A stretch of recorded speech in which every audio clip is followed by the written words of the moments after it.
আজকে কেন জানি খুবই আম খেতে ইচ্ছে করছিল। তাই আমাদের এই যে দেখা যাচ্ছে ছোট্ট গাছ, আম গাছটি, সেখান থেকে ২টি আম পেড়ে নিলাম এবং এটাকে ভালোভাবে পানিতে ধুয়ে কষগুলো বের করে দিলাম। এখন ছোলাগুলো ফেলে নেব। দেখেন ছোলাগুলো ফেলে নিয়েছি। পানিতে একটু ৫ মিনিট রেখে দিচ্ছি যেন কষগুলো ভালোভাবে চলে যায় এবং পিস পিস করে কেটে নিলাম।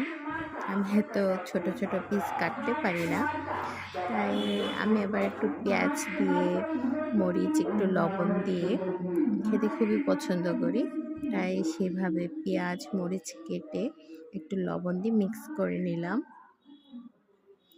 আমি আবার চিনি পছন্দ করি না, তাই আমি